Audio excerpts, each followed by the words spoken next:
protests in Sri Lanka are making international headlines in a major way, and I've had a lot of people ask me what's happening in Sri Lanka. And I'm going to be very upfront with you. Sri Lanka is not my area of expertise. I focus mainly on Southeast Asia and anywhere the US is interfering insignificantly.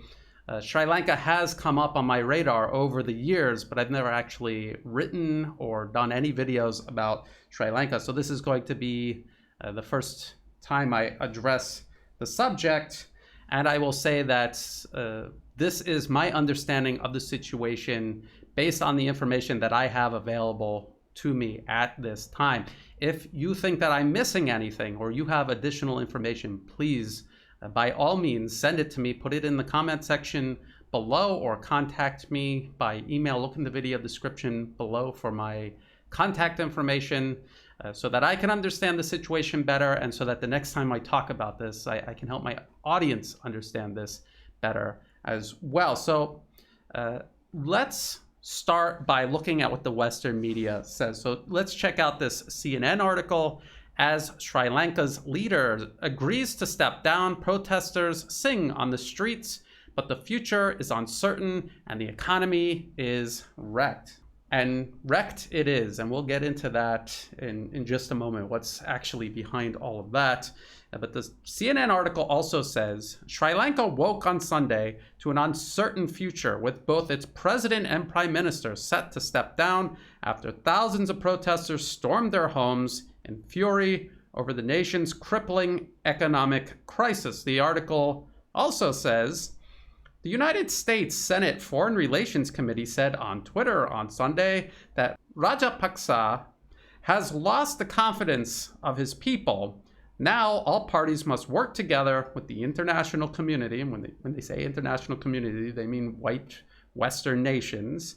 They must work together with the international community for a new government that respects the democratic and economic aspirations and upholds human rights. The Sri Lankan people deserve, the committee said. This is none of America's business, has absolutely nothing to do with the United States. But this is a little clue right off the bat as to some of the factors that have led to this economic crisis and now a political crisis. So let's start building some context so we understand what this is all unfolding in the middle of. And if you know nothing about Sri Lanka at all, you're in luck. I'm going to start from the very beginning and work our way back to where we are today. So where is Sri Lanka? Sri Lanka is a South Asian country. It's south of India. It's located in the Indian Ocean. It has a population of around 22 million people. And I don't know, sometimes I feel like this is interesting and helpful. This blue outline, this is Taiwan, and that is Sri Lanka right behind it. And so you can see it's a little bigger than Taiwan, has almost the same population as Taiwan, just to kind of give you a point of reference so you kind of have an idea of what we're talking about here. Its capital and largest city is Colombo, with a population of around 752,000. It was a British colony for generations and generations, and it only got its independence in 1948, and it has suffered political turmoil. It has suffered under armed conflict before and after achieving independence. One of the worst was this, they call it a civil war from 1983 to 2009. I'm going to get into that in great detail because the US was heavily involved in that. Sri Lanka's demographics are interesting. Again, as a former British colony, the British would have created ethnic and religious divides within society. They would have really exploited that to divide the people against one another so that it was easier for the British to maintain control over the entire society. So you have Sinhalese. They make up 74% of Sri Lanka's population. They are the ethnic majority. You have Sri Lankan Tamils, who make up 11.2% of the population. Sri Lankan Moors make up 9.2%, and Indian Tamils make up 4.2%. And then there's other groups that make up less than 1%, including Indians, Chinese, and Malays. Now these ethnic tensions, this was the rhetorical excuse for this almost 30-year civil war between 1983 and 2009. Just to give you an idea of just how destructive this conflict was, here's a Reuters article. Sri Lanka faces UN scrutiny over civil war crimes. I'll get into the UN, its role in all of this in just a moment. But this Reuters article cites the UN, saying that between 80,000 and 100,000 people died in this conflict, combatants and civilians together. Now, this conflict was fought between the central government and a militant group known as the Liberation Tigers of Tamil Eelam, or LTTE, also known as the Tamil Tigers. This organization was designated as a terrorist organization by many nations around the globe, including the United States, the UK, India. But just because it's listed as a terrorist organization does not mean that some of these countries are not still supporting them. And we only have to look to Syria to see a good example of this. Al-Nusra and all of its affiliates and franchises and name changes, all of these groups are designated as foreign terrorist organizations by the US, but the US is also the primary sponsor, laundering money, training, and weapons through Saudi Arabia, Qatar, other nations, Turkey, obviously, and getting all of this military support into their hands so they can wage a proxy war against the Syrian government. The same thing, same process. And I say that, these ethnic tensions, I'm not saying that they didn't exist. They exist, but these are things that are taken advantage of, exploited to create bigger problems than there would have been if the West just left it alone. And this is a process that happened in Myanmar also. After Myanmar gained independence also in 1948, the British didn't just say, okay, good luck with your independence. No, they tried to cling to power in any way that they could. And they did this by providing support for these armed ethnic groups that used to make up the colonial army back when it was a British colony. And then, of course, the US joined in also to help. It's about reasserting Western control over these nations, not necessarily British or American control. And it was the same motivation that led the US to intervene in Vietnam on France's behalf, to try to reassert Western control over Vietnam, if not French, then American control. Now, there's a Washington Post article that kind of explains it. The title is Sri Lanka's Long Tragic History of Violence. The link will be in the video description below. For some reason, it's not displaying on the screen properly. But the article says, the Civil War had its roots in colonial times, during which the British were seen by the Sinhalese, the majority, as favoring the Tamil minority. When British colonial rule ended in 1948, the Sinhalese majority disenfranchised Tamil plantation workers, made Sinhala the country's official language, and made Buddhism the country's primary religion. The majority of Sinhalese are Buddhist. The majority of Tamils are Hindu. So again, these ethnic divides are created deliberately, or they exist, so they are expanded deliberately. This allows a small group of people to control a much larger group of people. If these people are busy fighting and killing each other, they can't unite and use to their advantage their numbers against the foreign invaders, the foreign colonialists, imperialists. This is what the British Empire did all throughout its history. It's how America maintains its unipolar global order.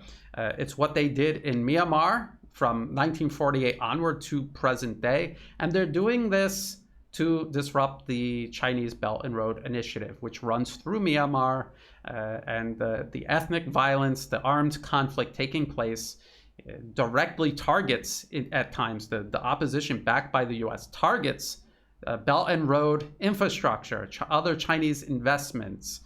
They're doing the same thing in Sri Lanka. That was the purpose of this. And you have to realize that an armed conflict that rages for almost 30 years, someone has to be behind this. Where are they getting their weapons from? Where are they getting their money from? These weapons don't grow on trees. You can't pluck them out of the ground. Where are they coming from? So here is a New York Times article. Tamil guerrillas in Sri Lanka, deadly and armed to the teeth. How? How are they armed to the teeth? The article says the Tigers are on the cutting edge of arms trafficking, said Rohan Ganaratna, a leading authority on the Tigers, who is currently at the center of the study of international terrorism at St. Andrews University in Edinburgh. Mr. Ganaratna, who has good access to Sri Lanka's intelligence services, said the Tamil Tigers have bought arms from dealers in Hong Kong, Singapore, Lebanon, Cyprus, the corrupt military officers in Thailand and Burma, and directly from governments, including those of Ukraine, Bulgaria, and North Korea. These are the same venues where other insurgencies and terrorist groups shop. Other terrorist groups like al-Nusra. This is where they said al-Nusra is getting their weapons from. At first they said they were stealing it from the Syrian government, but then when much larger quantities than ever could be stolen started showing up on the battlefield, they started saying, well, they're raising money and they're buying the weapons from around the globe. But you're not one of these startup militant groups. You don't even control any territory, but somehow you're maintaining a global arms procurement network. How does that happen? It doesn't happen. So obviously someone with the capabilities to do this was doing it for them. And believe it or not, there's only a small handful of organizations that have the capability to do this. Look at the crisis in Ukraine. Ukraine is not even able to do this for themselves. The United States and the UK are doing it for them. Ukraine lacks the ability to do this. If a nation state like Ukraine lacks the ability to do this, an insurgency by an ethnic minority in Sri Lanka is definitely not going to be able to do this. And just to drive this point home, I want to show you this article. This is also from the New York Times. It's titled, CIA Arms for Syrian Rebels Supplied Black Market Officials Say. But the part of this article that I thought was most interesting was their explanation of the program to begin with. So they say, the existence of the program is classified, as are all details about its budget. American officials say that the CIA has trained thousands of rebels in the past 3 years, and that the fighters made substantial advances on the battlefield against Syrian government forces until Russian military forces, launched last year in support of Mr. Assad, compelled them to retreat. The training program is based in Jordan because of the country's proximity to the Syrian battlefields. From the beginning, the CIA and Arab intelligence agencies relied on Jordanian security services to transport the weapons, many bought in bulk in the Balkans and elsewhere around Eastern Europe, just like the Tamil Tigers arsenal was being bought. It's a coincidence, surely.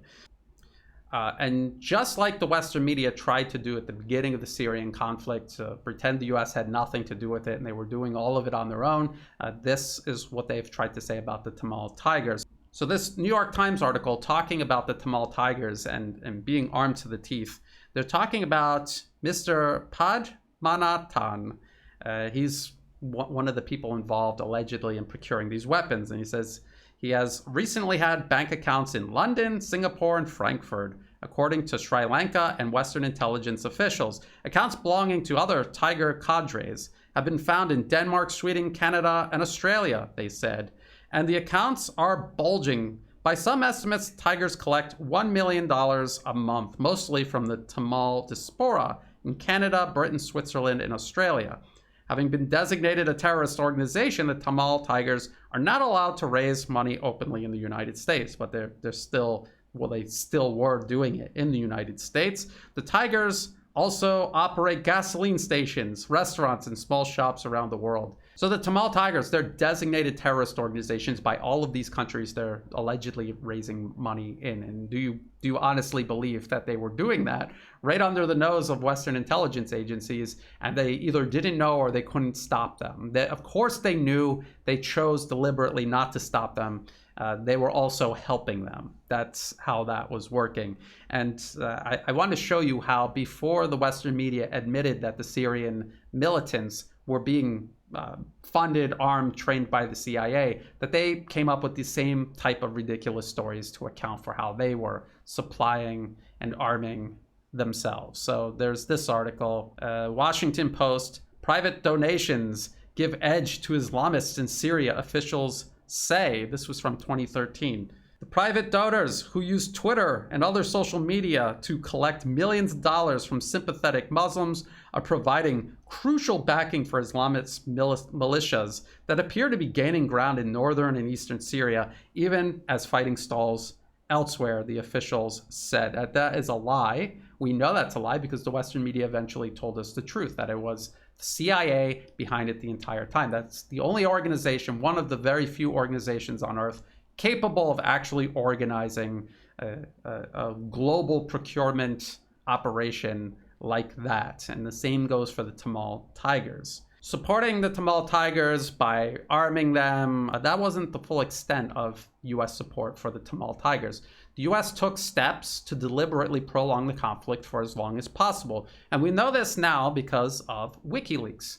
And the founder, Julian Assange, he's currently jailed in the UK. He's waiting to be extradited to the US so he can rot in a prison cell for the rest of his life there.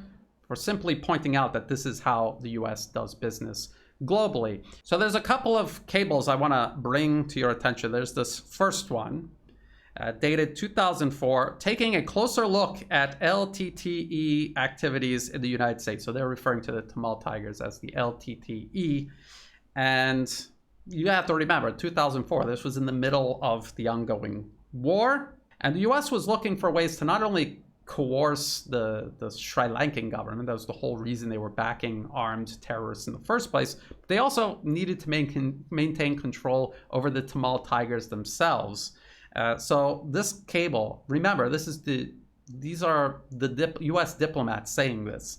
One obvious area in which the US government could do more to increase pressure on the LTTE is by taking a hard look at LTTE fundraising and that of related organizations in the United States.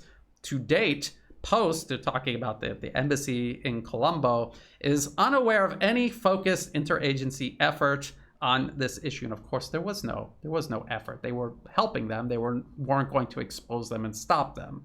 There's another cable, this one, Sri Lanka, assessing UN OHCRH field presence. This was the UN Human Rights Office. The US wanted them to open a field office in Sri Lanka so that they could weaponize human rights against the Sri Lankan government. They were backing an armed terrorist organization, helping prolong this conflict for as long as possible. And then they were going to leverage human rights advocacy to tie the hands of the Sri Lankan government in stomping out this terrorist movement. And this cable says, political officer met with United Nations Office of the High Commissioner of Human Rights, Sri Lanka Representative Rory McGovern, on June 9th to discuss the successes and constraints of the program and how the US could buttress OHCHR's mandate in Sri Lanka. So this is a representative from what is supposed to be an independent UN Human Rights Office, conspiring more or less secretly with the United States. The United States wants to accomplish something. It wants to use the UN Human Rights Office to do it. And this is a member of the UN Human Rights Office working with the US to achieve this. Rather than serving the UN's mandate, they're abusing their mandate to serve US interests. Here's another one, 2004, again in the middle of the fighting. Sri Lanka, new LTT organization offers lip service to human rights. So again, the same UN Human Rights Office representative, Rory McGovern, he's contacting the US Embassy in Colombo, and he's talking about the Tamil Tigers creating a fake human rights organization. Actually, they were creating a number of parallel organizations because they were trying to carve off territory from Sri Lanka and establish their own independent state. And so this was the US Embassy working with Rory McGovern in the UN Human Rights Office, supporting them in that effort. And well, let's just read what does the cable say. It says, As part of its continued effort to build a government infrastructure, in July, the Liberation Tigers of Tamil Eelam, LTTE, set up the Northeast Secretariat of Human Rights, staffed by both non-LTT community members and bona fide Tigers. So a little bit of everything was included in this organization, including members of the designated terrorist organization, the Tamil Tigers. And the cable also points out that McGovern met with them several times. So he's meeting with terrorists in Sri Lanka. He's helping them build up this organization. The only reason you would help a terrorist organization set up parallel institutions inside the country it's terrorizing is to help prolong the conflict for as long as possible. Instead of helping the actual targeted government overcome these terrorists, they're helping them set up organizations to give them additional political power and to extend the violence for as long as possible. We see the US doing this everywhere. They have been doing it in Syria from 2011 onward. They're doing it now in Ukraine. They were doing it in Sri Lanka. Here is another one. Sri Lanka tries to foster good ties with new High Commissioner for Human Rights. This is dated 2008, so we're getting kind of close to the end of the conflict. And remember that field office that the US Embassy in Sri Lanka and Rory McGovern, they wanted to set up this field office so that they could put more pressure on the Sri Lankan government. Well, the incoming High Commissioner did not put as much emphasis on this as they both would have liked. So what does Rory McGovern do? He runs to the US Embassy and tells them that in a meeting that he was at, the new High Commissioner was not emphasizing this objective that the US and Rory McGovern both seem to have shared.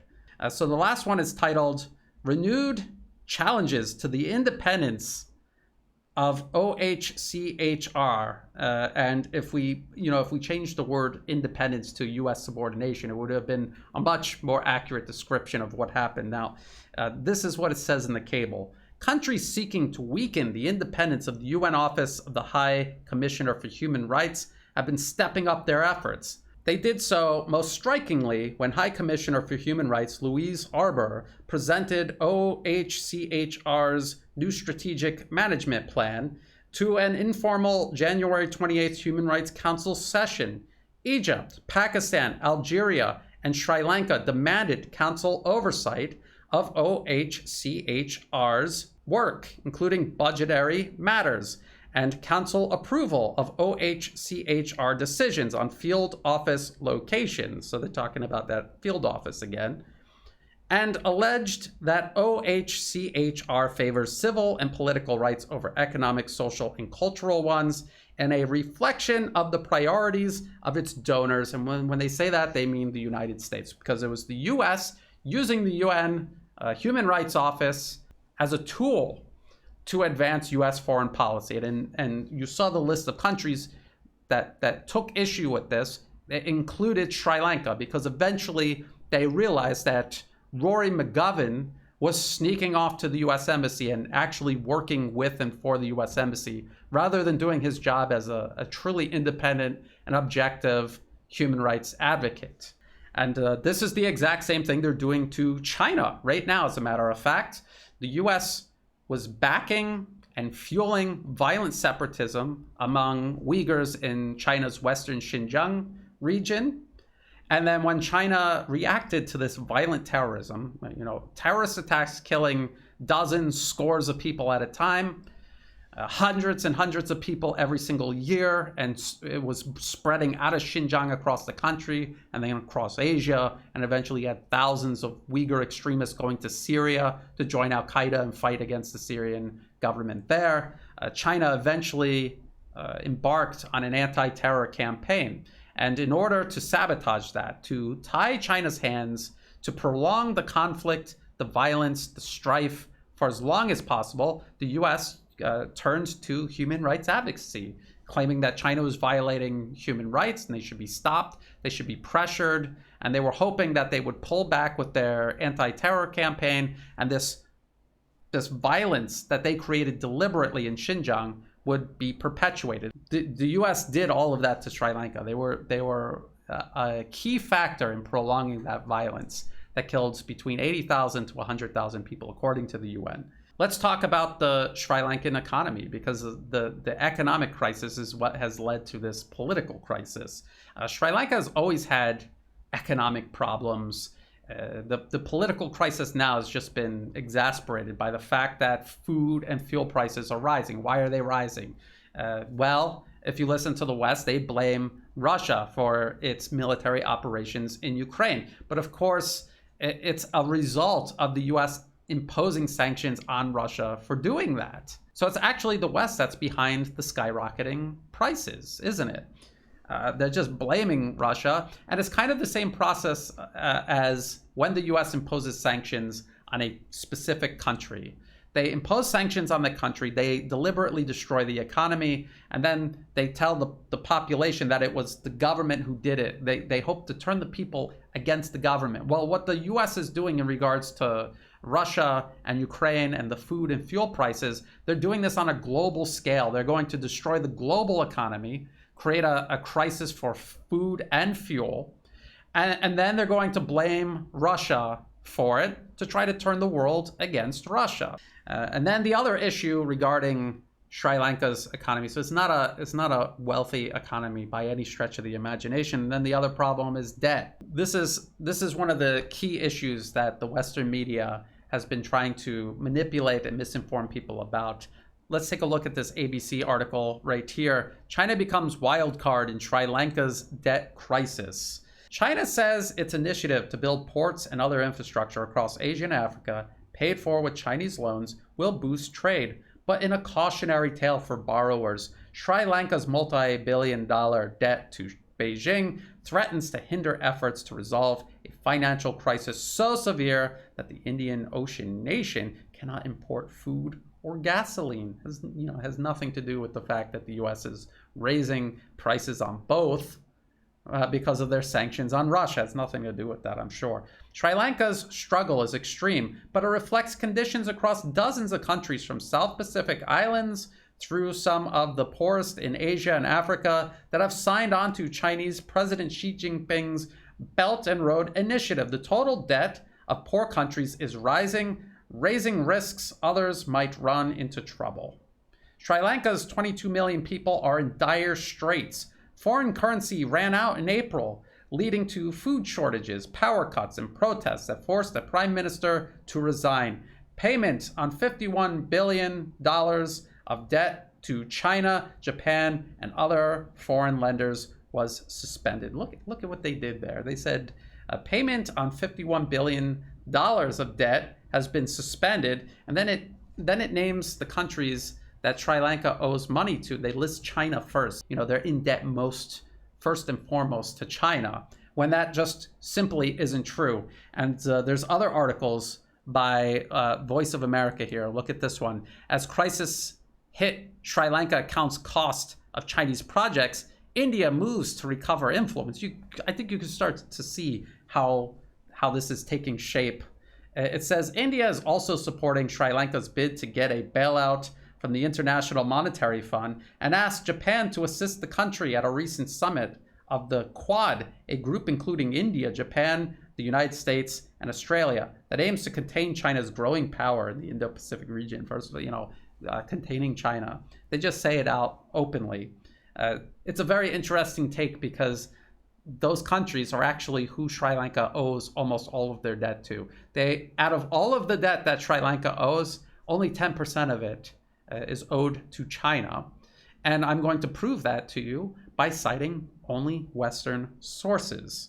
Let's take a look at this DW article. Sri Lanka's foreign debt default, why the island nation went under. The article says a financial crisis had been brewing for more than a decade in Sri Lanka, so this is nothing new, where international sovereign bonds, or market borrowing, constitute a major portion of the country's foreign debt. The article also notes that ISBs account for nearly half of the country's total outstanding external debt, not to China.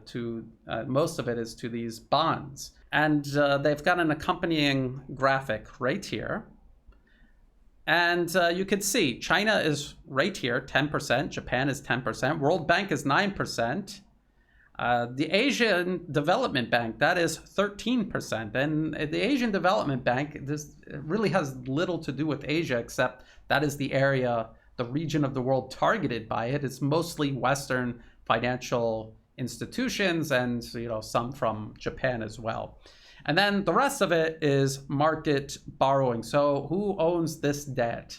Is it China? No, it is not. There's a Nikkei Asia article titled Sri Lanka's International Bondholders Brace for a Haircut. And it says the top 20 ISB holders include BlackRock, Allianz, UBS, HSBC, JP Morgan Chase, and Prudential. That's who. So the West. The West, through the Asian Development Bank, through the World Bank, and through these bonds, holds the vast majority of Sri Lanka's debt. So if debt is the reason why Sri Lanka's economy is cratering, it's thanks to the West for racking up this debt and not giving them anything in return to improve their prospects, which is what the US, the UK, the EU, the IMF, this is what they have been doing for decades around the globe. Sri Lanka is far from the first victim of this process. The first and only debt trap diplomats. And the idea that they're going to solve this with an IMF bailout, I just want to put this out there. It's not even like paying off a credit card debt with another credit card. It's like paying off credit card debt with a loan from the mafia. It's only going to create more problems for you down the road. The only way it doesn't is if you have some kind of leverage, some ability to get the upper hand over the IMF, and Sri Lanka doesn't. And unless its true allies, countries like China or Russia, or if someone in the Indian government steps in, that will be the only way that this will end in some positive way for Sri Lanka. Otherwise, it's just going to get worse from here. And if you don't believe me that this has nothing to do with China, there are other articles by the Western media that point this out. There's this one from The Diplomat, The Belt and Road in Sri Lanka, Beyond the Debt Trap Discussion. And it says, China's investment in Sri Lanka is often portrayed as debt trap diplomacy. While it's true that China invested almost $12 billion between 2006 to 2019, a recent Chatham House report paints a more complex and nuanced picture. According to available data, Sri Lanka is not in a Chinese debt trap. Sri Lanka's debt to China amounts to only 6% of GDP. Rather, Sri Lanka has a general debt problem, owing about 27% of GDP to international financial markets and multilateral lenders like the World Bank, or in other words, the West. Western corporate financier interests. They have cratered Sri Lanka's economy, just like they've done to so many other countries out there. So this brings us to the current political crisis in Sri Lanka, the political protests out in the streets. Again, it's the US and its Western allies, the Western world, not the international community, putting sanctions on Russia. That is raising the costs for fuel and food everywhere. When you create a crisis, even a potential crisis, prices will rise, and people struggling financially, nations struggling financially, will be the first to feel the impact. The US and its allies knew this was going to happen. This was done deliberately. They cannot pretend like they didn't know that countries like Sri Lanka were going to suffer significantly. They knew that this was going to happen, but because they are more interested in gaining the upper hand over Russia and maintaining their unipolar world order and snuffing out multipolarism, they did it anyway. There's another Diplomat article, and again, these are pro-Western publications. They're not pro-China by any stretch of the imagination. The article says, this was published February 2022, is Sri Lanka under Gotabaya Rajapaksa really tilting toward China? And it points out a couple of really good points. Number one, it talks about how the current, the outgoing government of Sri Lanka, they went ahead with this agreement with the US government. It's called the Millennium Challenge Corporation. They give out these grants. This is a grant for $480 million, but it's not just a grant that you just get. There's obviously all kinds of strings attached to it. And in the video description below, in the references, there is an article written by someone in Sri Lanka giving their opinion as to why this was such a bad idea. And it says, the MCC grant included investments to reduce traffic congestion in Colombo, modernize the bus service, and upgrade interprovincial roads in the center of the city, in the center of the country. It also includes support for government initiatives to improve land administration, whatever that means. So it's kind of like a step up from US aid. US aid goes into a country, they target a specific group, they get them hooked on handouts from the US government, they're no longer dependent on the central government, and this is how you can create separatism very easily. You exploit ethnic divides, and then you get them hooked on handouts from you. They're no longer dependent on the central government. They can afford to rise up against the central government. The MCC is kind of like a global version of that. They get a targeted country hooked on handouts from the US government, and they'll continue going along that path rather than do actual deals with, say, a nation like China that will build you real infrastructure that will really improve your economy and improve your prospects and allow you to start solving your own problems. This is what the MCC is designed to do, is to kind of short circuit real development. The opposition party, there's two main parties in Sri Lanka. The main opposition to the now outgoing government is SJP party. It's led by Sajit Premadasa, and he was against the MCC grant, the Millennium Challenge Corporation. He was against making this deal with the United States. This Diplomat article points out that the opposition is or has demonstrated some pro-Chinese views. The current government also had some pro-Chinese views. So neither the current or outgoing government nor the main opposition party, neither one of them are extremely anti-China. They're also not extremely pro-Western. There's all kinds of reasons why a government would make a deal with the United States. Sometimes it's just to prevent the US from pulling the trigger on a color revolution, to try to appease them to a certain extent. This outgoing government had an India first policy. So, why would you feel the need to say India first? To try to go against the perception that you're working with China first rather than India first. And, for Sri Lanka, the best would be to work not with India or China, but to work with India and China. And not one or the other first, but both of them together. That would be the best for Sri Lanka. And it would be the best for China and India as well. But India is beholden to the United States to a certain extent on this confrontation against China.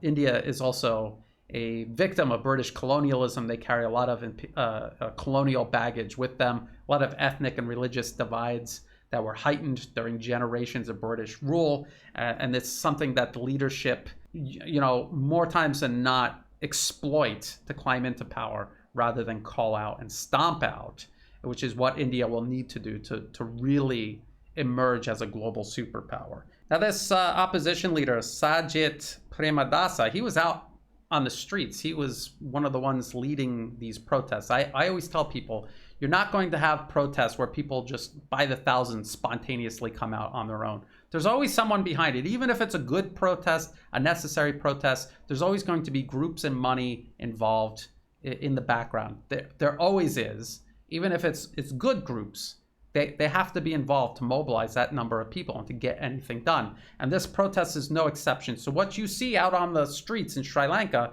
are supporters and followers mostly of this large opposition party. And you also have supporters of the current party coming out and clashing with them. There's this article here.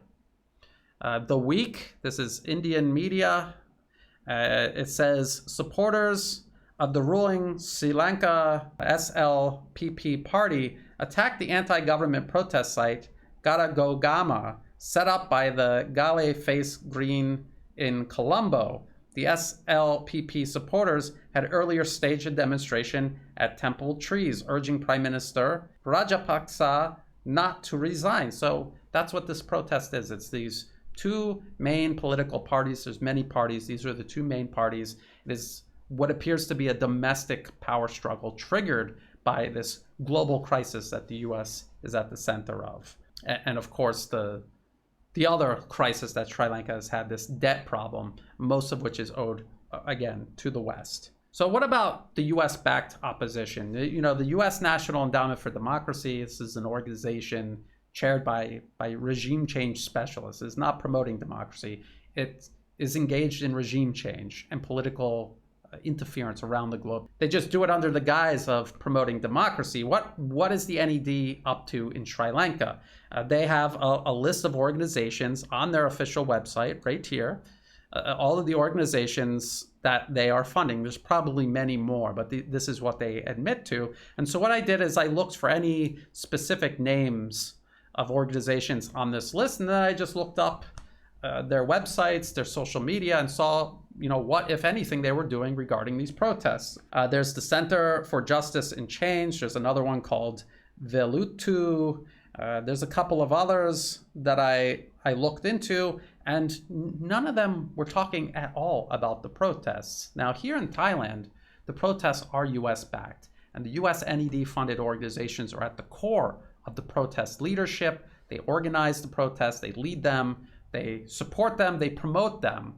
It's very obvious, but in Sri Lanka, the US NED-funded organizations mostly had nothing to do with it at all. They weren't paying attention, they weren't directly involved. There is one exception, Verate Research. Let's take a look at them. Right here, this is their Facebook. And if you look through it, they are talking about the protests, and they've got their executive director, Nishan Dimel. He supports the protests. He's very enthusiastic about them. If you look at his Twitter account, he's retweeting people who are very excited about the IMF loan, which includes the leader of the main opposition party. He may not be anti-China, but he's overly excited about getting a bailout from the IMF. They're talking about corruption, which really is a big issue in Sri Lanka. I looked into Nishan Dimel. I looked at his Twitter profile. I looked through his tweets. I did an advanced search to see what, if anything, he's ever said about China. And what he actually did was discount claims that Sri Lanka is, you know, a victim of Chinese debt trap diplomacy. But then the other thing is he is supporting Suman Thiran to be the next prime minister. This is a member of the Tamil National Alliance. It's an opposition party, but it's very small. It doesn't have a lot of public support. Out of 225 seats in parliament, they only have 10. They also have minor representation in provincial and local government. So they've got a small foothold that they could work with, but they have very little public support. So the idea of this small opposition party sweeping into power is very unlikely. But in extreme situations when society is falling apart, you never know. And because it seems like they've got US backing, this small party, the Tamil National Alliance, was the political front for the Tamil Tigers that the US was backing. So surely this political party, TNA, they are getting backed by the US. They have a US National Endowment for Democracy funded NGO supporting them, and the bid of Suman Thiran getting in as prime minister. Now, even though the head of this NED-funded organization is not openly anti-China, this guy is, Suman Thiran. He is extremely anti-China. I've got, in the video description below, there's a link to this speech, very anti-China speech. He did an interview with a media outlet called The Morning, and the title of the article says, "Red light for China, green for India," and says, "China is not welcome in the North and East, while India has a legitimate role to play," asserted TNA MP Suman Thiran in an interview with the Sunday Morning, commenting on potential Chinese projects and investments in the North and East in the backdrop of the high-profile visit to the northern province in mid-December 2021 of Chinese ambassador to Colombo, Chi Jianhong. Suman Thiran firmly stated, "The Chinese are not welcome in the North or the East," outlining his reasons. The TNA MP said that, firstly, the TNA's own political quest was based on human rights and democracy, concepts he charged were alien to the Chinese. And secondly, Sri Lanka's location in the Indian Ocean as opposed to the South China Sea. So completely irrational, xenophobic,